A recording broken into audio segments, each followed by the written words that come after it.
पुण्यात राहुल गांधींचा आज छात्रों की गूंज कार्यक्रमाची काँग्रेस नेत्यांकडून जय्यत तयारी। राहुल गांधी संध्याकाळी 7:10 जेन्सिंगसोबत संवाद साधणार। राहुल गांधींचा कार्यक्रम म्हणजे पैसों की गूंज। 3,000 लोकांना 30 ते 35,000 रुपये वाटले। भाजपच्या नवनाथ बन यांचा आरोप, तर बन यांच्या आरोपांची पडताळणी केली जाईल। मुख्यमंत्री फडणवीसांची प्रतिक्रिया। महाराष्ट्र लुटून खाणाऱ्यांनी थोडी शरम ठेवावी। राहुल गांधींना घाबरून कार्यक्रमाला बदनाम का करताय? छात्रों की गूंजवर आरोप करणाऱ्यांवर वडेट्टीवारांची टीका। भाजपच्या पायाखालची वाळू सरकली आहे। सप्टेंबरनंतर सरकारच्या पडझडीला सुरुवात होईल। भाजपने विरोधी बाकावर बसण्याची तयारी सुरू करावी। संजय राऊतांचा हल्लाबोल। राहुल गांधींच्या छात्रों की गूंज कार्यक्रमाआधी पुण्यामध्ये गोंधळ। अभाविप आणि एनएसयूआयमध्ये जोरदार राडा। अभाविपनं धमकावल्याचा काँग्रेसचा आरोप। विजय वडेट्टीवारांसह विश्वजित कदम, सतेज पाटलांचा सीओईपी कॉलेजमध्ये ठिय्या। अभाविपा आणि एनएसयूआय राडा प्रकरणी काँग्रेस कार्यकर्त्यांवर गुन्हा। पुण्याच्या शिवाजीनगर पोलीस ठाण्यामध्ये 50 ते 60 जणांवर गुन्हा दाखल। काल रात्री झाला होता राडा। भाजप कार्यकर्त्यांकडून वाद निर्माण करण्याचा प्रयत्न। काँग्रेस कार्यकर्त्यांवरील गुन्हे म्हणजे चोर सोडून संन्याशाला फाशी। काँग्रेस प्रदेशाध्यक्ष हर्षवर्धन सपकाळ आक्रमक। पुण्यात रात्री झालेला राडा हा काँग्रेसचा इव्हेंट। कार्यक्रमाची पार्श्वभूमी तयार करण्यासाठी काँग्रेसनं ठरवून गोंधळ केला। मुख्यमंत्री फडणवीसांचा आरोप।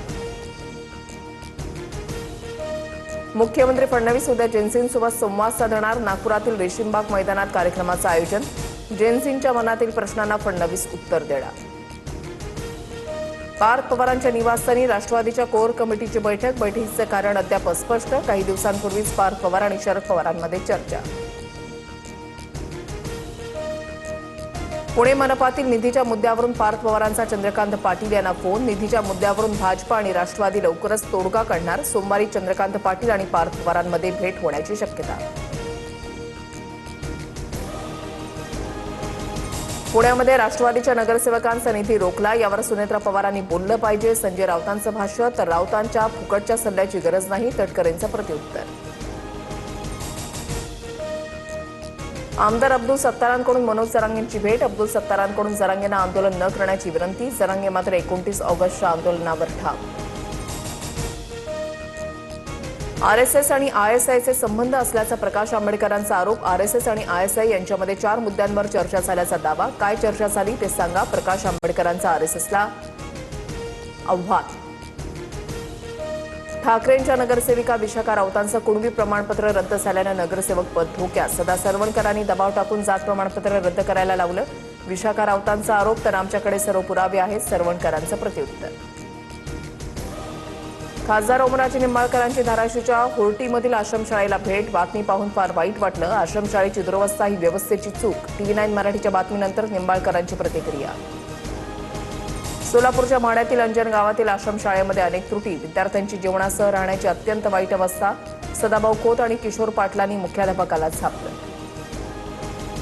नागपुरातील आदिवासी विद्यार्थ्यांचं आंदोलन सुरूच। वसतिगृह प्रवेशासाठी वयाची अट रद्द करण्याची मागणी। नागपूर आदिवासी विकास कार्यालयाबाहेर 10 दिवसांपासून विद्यार्थ्यांचा ठिय्या।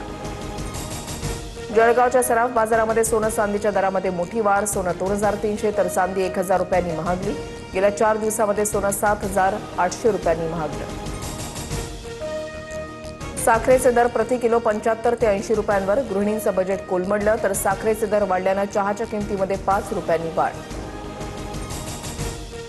एसटीच्या ग्रुप बुकिंगचे 30% अतिरिक्त शुल्क रद्द। गौरी गणपतीसाठी कोकणात जाणाऱ्या भाविकांना मोठा दिलासा। उपमुख्यमंत्री शिंदेंच्या सूचनेनंतर एसटी महामंडळाचा निर्णय। व्हायरल व्हिडिओमधील ट्रेन सध्या सेवेत नाही। रेल्वेतून रिक्षा नेतानाच्या व्हायरल व्हिडिओवर रेल्वेचं स्पष्टीकरण। मराठी सक्तीमुळे रिक्षासह यूपी बिहारला परतत असल्याचा दावा करण्यात आला होता। पुण्याच्या शिरूरमध्ये लॉजवर अंमली पदार्थांची तस्करी उघड। गुन्हे शाखेकडून 9 लाखांचा मुद्देमाल जप्त। 2 जणांना अटक। मध्य आणि हार्बर रेल्वे मार्गावर उद्या मेगा ब्लॉक। सीएसएमटी ते विद्याविहार दरम्यान ब्लॉक असणार, तर हार्बर लाईनवर कुर्ला ते वाशी दरम्यान मेगा ब्लॉक।